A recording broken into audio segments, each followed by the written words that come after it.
Baik, istilah kita buka dulu. A'udzubillahi minasyaitonirrajim. Bismillahirrahmanirrahim. Rabbishrah li sadri wa yassir li amri wahlul 'uqdatam min lisani yafqahu qawli. Rabbana zidna ilman warzuqna fahman birahmatika ya arhamar rahimin.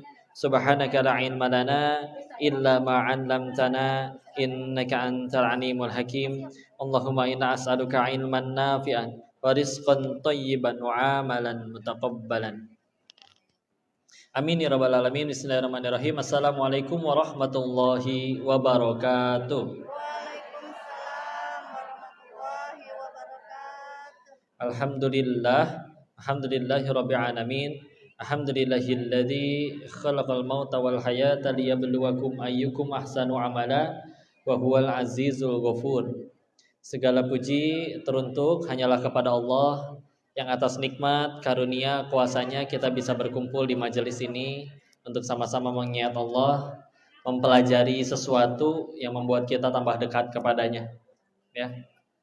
Salawat salam semoga selalu tercurah kepada junjungan kita baginda Rasulullah Muhammad sallallahu alaihi wasallam beserta para keluarganya, sahabatnya, dan mudah-mudahan Allah sanggupkan kita istiqomah mengikuti sunnah-sunnah beliau sampai akhir hayat kita insyaallah. Amin ya rabbal alamin. Alhamdulillah. Salam takzim, salam kenal kepada seluruh jemaah yang hadir, mudah-mudahan dirahmati Allah. Semoga semuanya selalu dalam rahmat dan kasih sayang Allah. Bagaimana kabarnya? Sehat semuanya? Alhamdulillah. Sudah makan siang? Belum?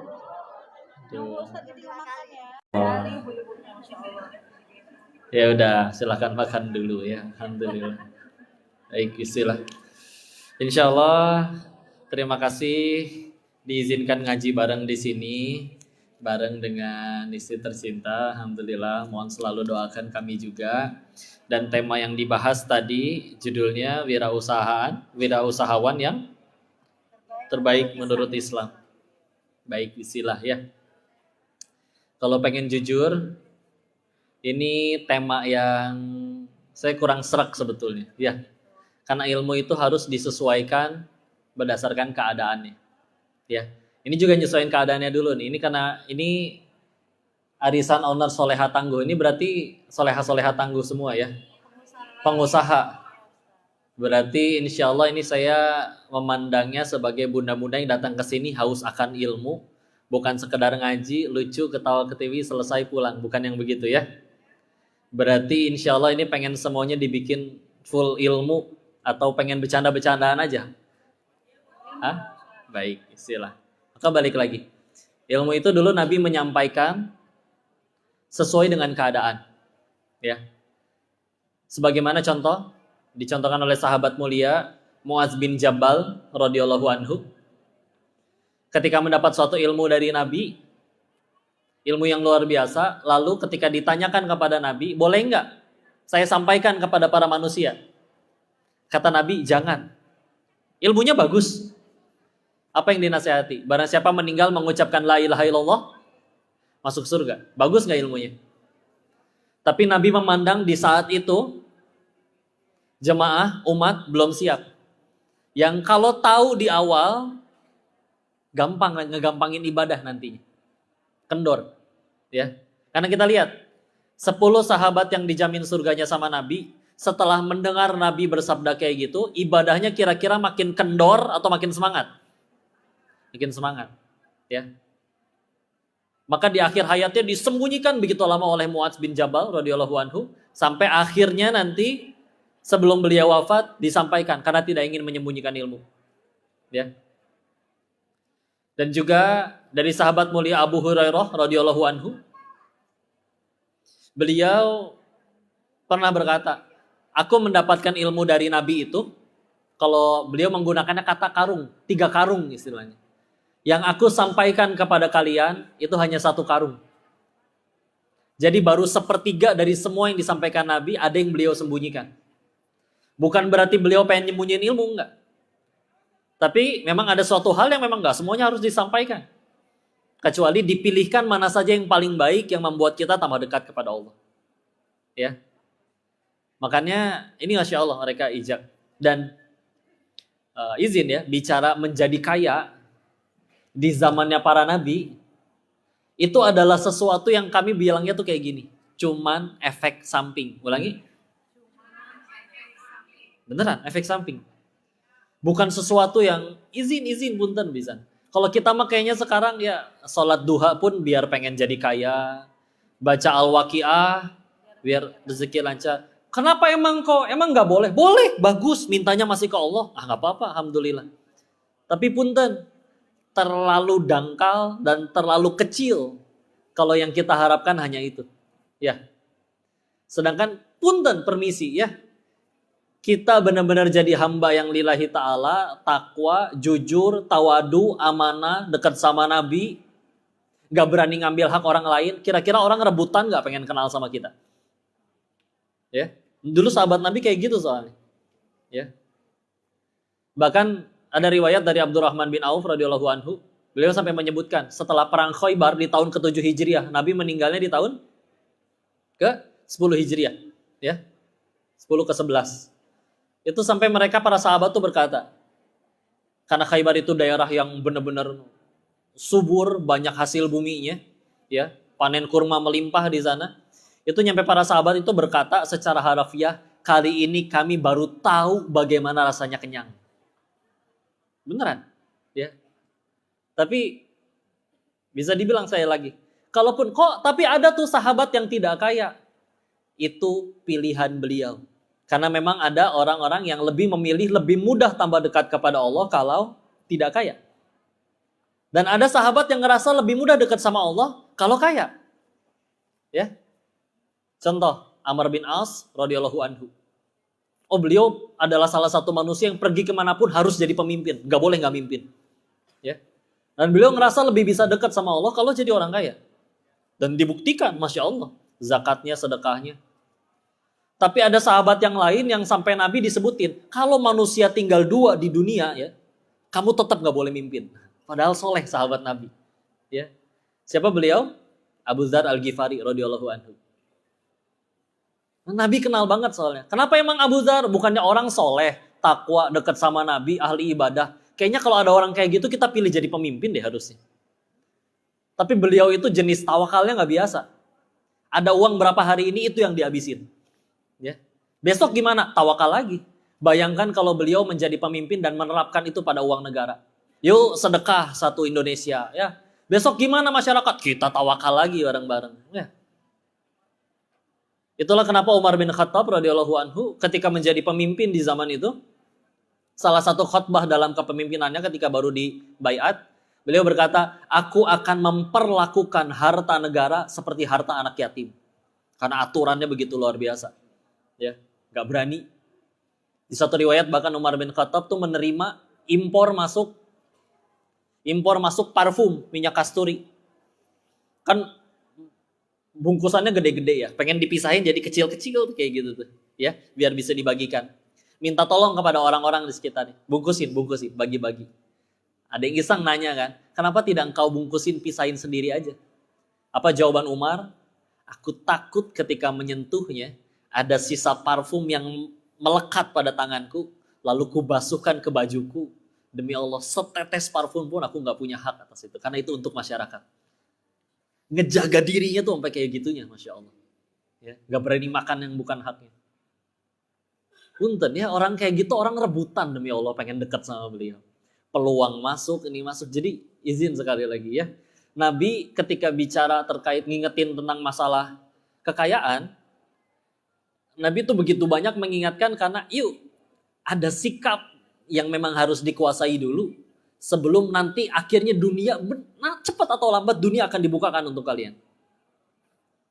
Abu Hurairah yang tadi kita sebut, beliau disebutnya Ahlus Suffah karena waktu zaman Nabi beliau tinggalnya di masjid, dapat istilahnya infak dari para sahabat untuk hidupnya. Sampai di satu riwayat, ini juga dibahas, ada bahasan di dalam kitab Riyadhus Shalihin Imam Nawawi, terkait waktu itu ada salah satu sahabat lagi sholat, pingsan, saking kelaparannya. Ya. Apa komentar Nabi ngelihat hal tersebut? Ya. kalau dia tahu surga senikmat apa yang menantinya karena laparnya tersebut, niscaya dia pengen lebih lapar lagi daripada itu. Dan salah satu sahabat yang pernah pingsan saking gara-gara nahan lapar ya pas lagi sholat, Abu Hurairah. Wafatnya miskin? Oh enggak, menjadi salah satu gubernur terbesar, pemimpin, kaya raya, luar biasa. Jadi di zaman itu tuh pun demi Allah, cepat atau lambat kalian bakal jadi kaya. Ya. Asal tadi benar-benar sudah disiapkan oleh Nabi, jadi orang yang punya kesiapan dulu untuk menghadapi harta. Makanya kadang ada pertanyaan kayak gini ya, punten wisan. Kok kenapa kalau orang-orang Cina tuh pada lebih kaya kebanyakan? Ya. Kadang bukan masalah bisnisnya, bisnis tuh cuman masalah ya instrumen atau bisa dibilang kendaraan. Kalau memang harus jadi kaya itu bisnis kuliner, kenapa ada pedagang yang bangkrut jualan makanan? Kalau emang bisnis itu harus toko bangunan, kenapa ada tuh toko bangunan yang bangkrut? Ya. Jadi bagi mereka tuh cuman alat bisnisnya. Tapi salah satu yang menjadi krusialnya adalah cara mereka bersikap terhadap uangnya, itu yang mahal. Kalau sikap ini udah punya, mau dimiskinkan ulang, lalu dimulai kembali, mau dari sudut dimanapun, kaya mah kaya aja, ntar bakal balik lagi. Apa dikira Abdurrahman bin Auf waktu ikut hijrah ke Madinah gak miskin? Habis semua-muanya. Dipersaudarakan dengan orang terkaya di Madinah, Sa'ad bin Robi radhiyallahu anhu. Ditawarin setengah hartanya.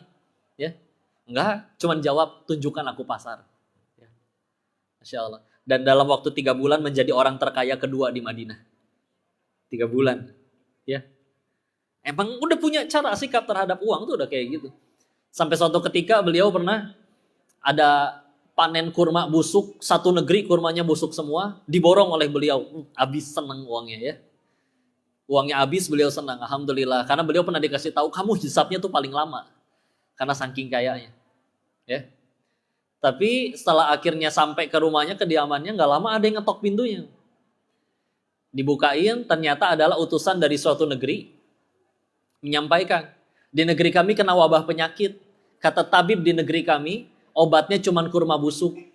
Dan kami mencari kemanapun katanya sudah kau borong kurma busuk tersebut. Izinkan kami membayar 10 kali lipat dari yang kau keluarkan. Gagal maning tuh pengen jatuh miskin. Ya. Emang ada orang yang diuji kayak gitu? Gak bisa. Emang harus jadi kaya aja terus. Mau pakai fakta ya? Tapi tak fakta. Kita buka kitabnya Imam Ibnu Katsir Bidayah wa Nihayah. Ya. Imam Ibnu Katsir menyebutkan Abdurrahman bin Auf itu wafat dalam keadaan memiliki sisa ya, bukan titik terkayanya, sisanya. Yang kalau dirupiahkan, saya izin agak cepat, 6.212.000.000.000. Itu di zaman belum ada akuntan dan internet banking loh. Sisanya ya, sisanya. Zubair bin Awam meninggalkan, ini beliau unik juga cara bisnisnya, tapi nggak tahu nanti kita cukup atau enggak ya. Karena peninggalannya 11 rumah di 11 rumah di Madinah, 2 rumah di Basrah, 1 rumah di Kufah, 1 rumah di Mesir.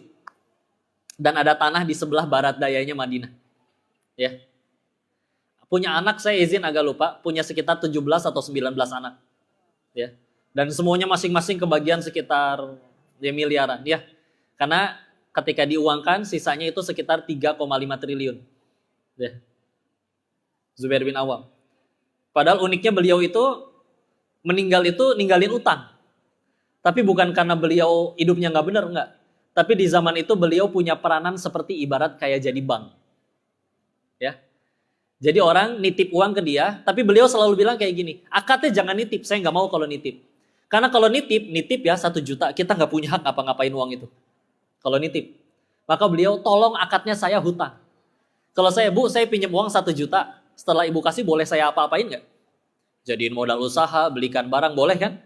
Kalau hutang. Makanya beliau hutang. Sekian banyak orang, karena orang rebutan, percaya kepada dirinya itu diberikan, silakan. Ya. Dan akhirnya ketika wafat, ninggalin utang banyak. Ya. Tapi beliau punya aset yang cukup setelah itu dijual membayar itu semua dan masih ada sisa tadi 3,5 T. Ya. Begitu insyaallah ya. Jadi yuk ini bismillah. Kita bicara tentang bagaimana cara jadi kaya. Bismillah yuk tetap akan kita bahas. Ayo silakan ya. Bagaimana cara Abdurrahman bin Auf berbisnis? Ayo.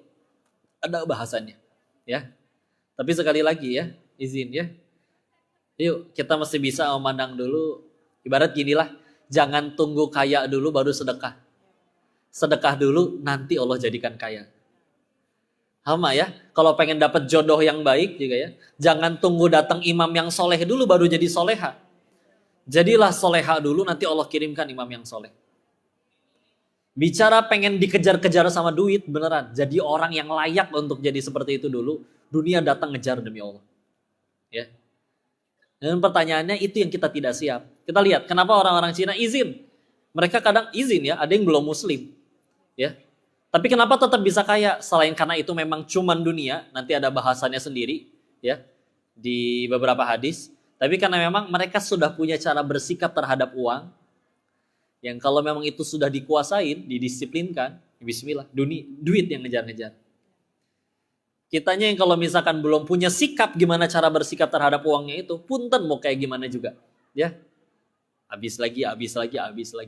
Ya. Ya udah, bismillah ya. Kita coba mulai dari beberapa ya. Yang pertama, kadang salah satu rumusnya itu sederhana, ya. Yaitu yang pertama, orang-orang yang pada kaya asli itu, mereka itu ingin menjadi kaya, bukan ingin kelihatan kaya. Beda tidak? Ulangi ya. Ingin jadi kaya, bukan ingin kelihatan kaya. Kalau ingin kelihatan kaya gampang. Gajian cuman UMR misalkan, atau bahkan ada yang di bawahnya, tapi tiap beres kerja nongkrongnya jangan lupa di Starbucks. Ya. Kelihatan kaya tuh demi Allah. Satu bungkus kopinya tapi seharga 3 nasi bungkus nasi padang. Ya. Apa dia sukses? Sukses kelihatan kaya. Ya. Apakah kaya asli? Oh enggak juga. Ya. Handphone ganti harus yang terbaru, tiap kali ada handphone keluar, bela-belain nyicil 2 tahun. Ya. Belum lagi efek ribanya, aduh Masya Allah. Ya. Sukses kelihatan kaya? Sukses. Ya. Tapi untuk jadi kaya ya ada urusan. Tapi kadang beberapa pengusaha seperti itu ketika izin ya, di Bogor ada daerah namanya Jalan Lawang Seketeng. Itu isinya pengusaha-pengusaha luar biasa. Bapaknya datang ke toko, celana pendek, sendal jepit, nyaris bolong, nyaris tipisnya. Ya. Dan kadang bawa nasi dari rumah, lauknya beli di warteg sebelah ke toko. Ya. Tapi anaknya ada yang kuliah di Jerman, di London, ya. Jadi, kok nggak nikmatin sih hartanya? Kata saya enak gini. Daripada kelihatan kaya di rumah stres sendiri, mikirin utang, mikirin cicilan.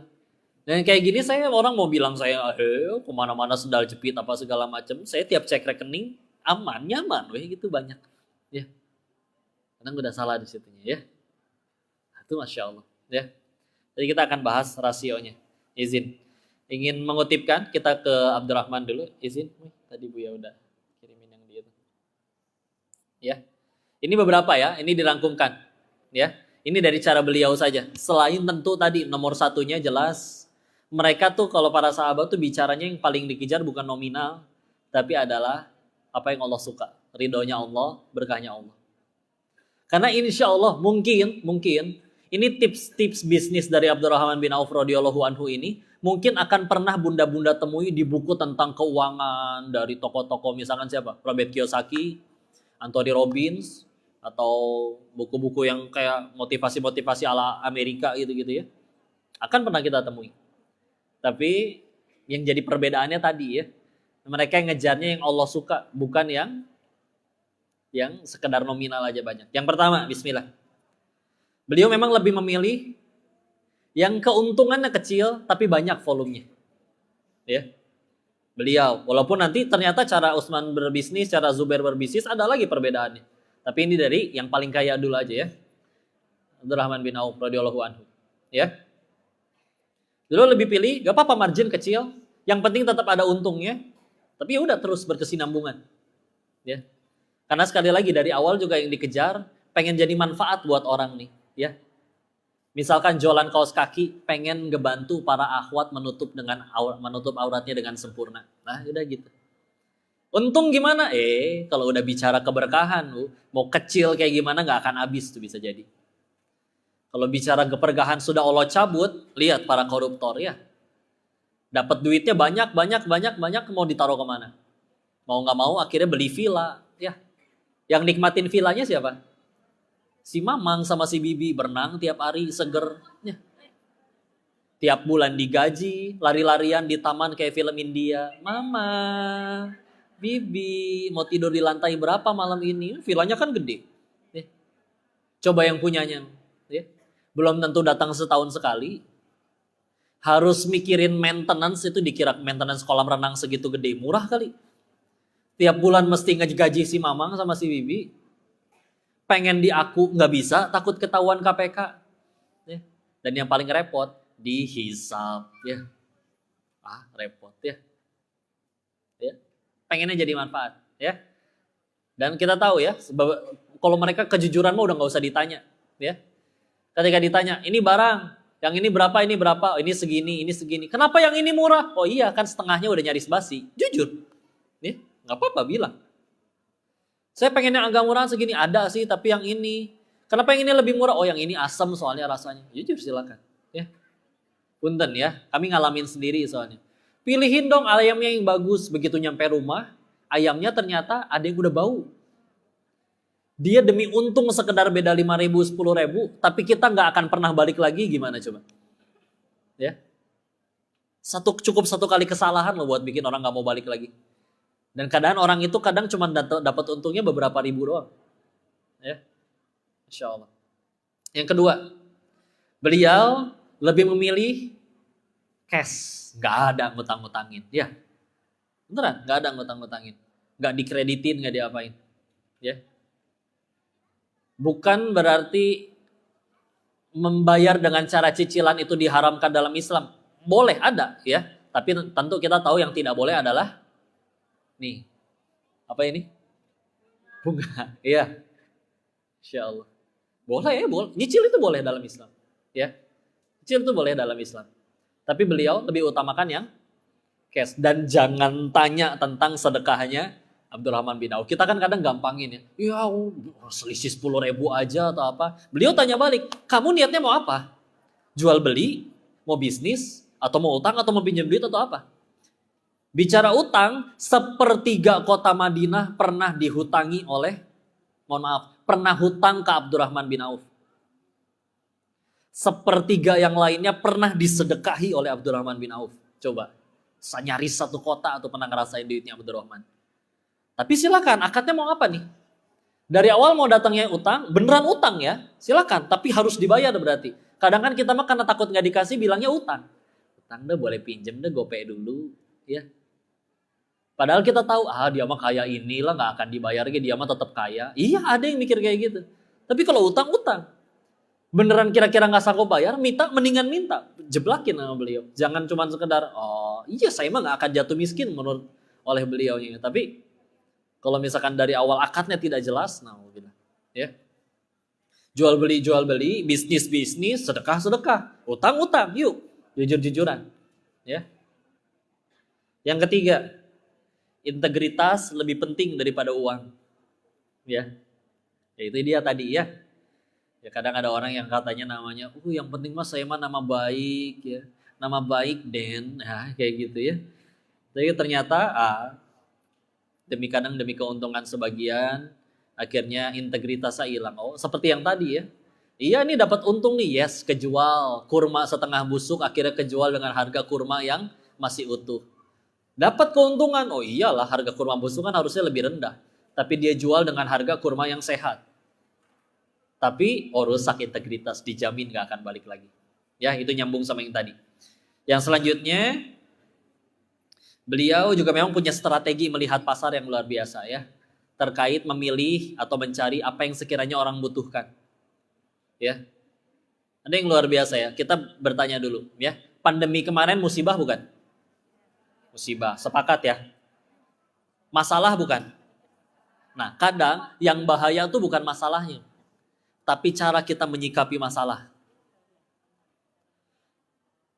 Kawannya ayah saya sebelum COVID bangkrut usahanya. Memang ada beberapa bisnis yang mau nggak mau harus habis dimakan usia. Contoh, dulu kamera tuh pakai klise film ya.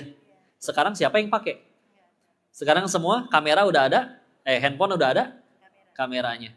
Maka mau nggak mau yang itu tutup, lalu besoknya PSBB, lockdown. Wah, bertambah-tambah itu masalah. Tapi punya keyakinan yang baik, orang tambah banyak masalah, masa nggak tambah kebutuhan? Maka beliau menjadi pengusaha masker dan hand sanitizer pertama di kota Bogor. Nggak nyampe setahun, sisa bangkrutnya sisa 100 juta, nggak nyampe setahun jadi 800 juta. Ya. Coba kalau nggak ada masalah pandemi waktu itu. Jadi enggak. Kadang kita ngerasa, kalau udah ada masalah, ingat kita tuh nggak pernah disuruh nentuin takdir ya. Allah tuh cuma nyuruh kita ikhtiar. Ya. Ingat ketika Ibunda Maryam lagi mules hamil gede bersandar di pohon kurma. Surat Maryam di ayat 20-an. Wahuzzi kata Allah, goyang-goyangin. Sok bayangin pohon korma, pernah ngeliat pohon korma yang segitu gedenya? Emangnya bisa jatuh buahnya dengan cara digoyang-goyangin doang pohonnya? Gak bisa. Mau berbadan kekar kayak gimana juga gak bisa. Ini gimana ceritanya wanita hamil lagi mules-mulesnya, goyang-goyangin pohon korma, jatuh tuh kurmanya. Kata guru tafsir saya, beliau nyebutin ini ayat tentang tawakal katanya. Allah tuh gak nyuruh kita nentuin takdir, yang penting kamu gerak, Allah yang ngurus sisanya. Ya, selesai. Ya. Yang selanjutnya, beliau mengingatkan bekerja itu untuk mendapat keberkahannya. Izin ya. Pertama, kita jualan harga berapa ini buah? 10.000. Mahal amat katanya. Ya. Akhirnya ditawar sampai bikin orang yang jualannya misalkan kesel. Ya udah dah, kasih dah. Tapi ngegerutu sampai naudzubillah, sampai ada yang mengutuk dan lain-lain. Tapi kadang harga 10.000 ya, atau misalkan 8.000, nih uangnya 10.000. Mas, maaf ini kembaliannya 2.000. Nggak usah, udah bawa aja. Dapat doa nggak dari yang jualannya? Itu yang bisa lebih mahal. Ya. Semoga anak-anaknya pada sehat, berkah semua usahanya. Kita nyenengin hati orang dengan kadang agak selisih, keuntungan berkurang 1.000, 2.000, 10.000, 500.000 atau berapapun, tergantung standar masing-masing. Tapi kalau udahannya dapat dan kalau dia ternyata doanya diijabah oleh Allah, wah itu berkah yang lebih mahal. Ya. Selanjutnya, beliau juga khusus untuk beliau ya, beliau lebih memilih untuk menjual barang yang berkualitas. Karena yang lebih dipentingin tadi kepuasan pelanggan. Ya. Jadi kalau jual nyari barang-barang yang terbaik, itu orang kalau udah apa-apa nyari barang terbaik, orang pasti nyarinya ke beliau, cari Abdurrahman bin Auf. Ya. Iya ada pilihan yang kualitas mana yang kurang baik, tapi orang udah terekam dalam jejak ingatan mereka semua, pokoknya kalau pengen cari barang terbaik carinya ke Abdurrahman. Ya. Sampai bisa ngebikin mindset di pasar tuh sampai seperti itu. Ya. Ini insya Allah kalau orang yang sering baca buku tentang keuangan bisa jadi udah pada sering apal tentang cara ini. Tapi balik lagi dari awal diingatkan, Masya Allah ya. Yang mudah-mudahan mengubah mindset kita, tujuan kita adalah balik lagi. Bisnis apa yang baik, bukan yang paling banyak keuntungannya. Tapi yang bisa membuat kita tambah dekat sama Allah. Ya, jadi nanti yang akhirnya pada punya usahanya udah pada maju, itu nikmat atau ujian? Nikmat atau ujian? Ujian. Semuanya masih berupa ujian. Contoh, ibu pada punya suami nggak bu? Jangan pura-pura nggak punya suami ya bu ya. Ibu punya suami ibu?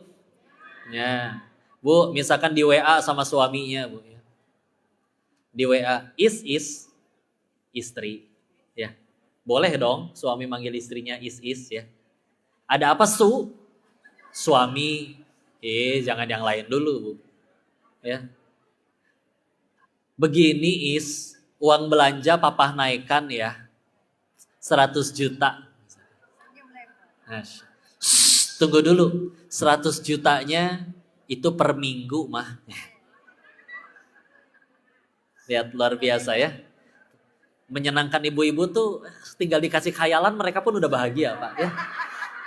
Makanya suka dengan drama ya. Karena hanya di drama aja ada mafia bisa glowing, namanya Vincenzo ya. Ya. Insya Allah. Seperti itu ya. Bu, uang belanja naik, nikmat bukan? Baru tadi dites. Ujian. Kapan bisa jadi nikmat? Kalau jadi jalan tambah dekat sama Allah. Tambah banyak sedekahnya, zakatnya. Coba, ada orang pengen maksiat, gak punya duit, bisa gak jadi maksiat. Uang tambah banyak, tapi masih malah tambah jauh dari Allah. Nikmatnya belah mana? Ya. Jadi seperti itu ya. Takarannya selalu seperti itu ya. Mana yang buat Allah suka, mana yang buat kita tambah disayang Allah. Bismillah, itu yang lebih kita kejar. Ya. Karena lebih langgeng, lebih berkesinambungan dan yang tadi ya aslinya mah tadi kita sudah bahas agak panjang lebar bagaimana menyikapi kelaparan, menyikapi nggak masalah ya. Yang lebih dikejar adalah keberkahan di sisi Allah.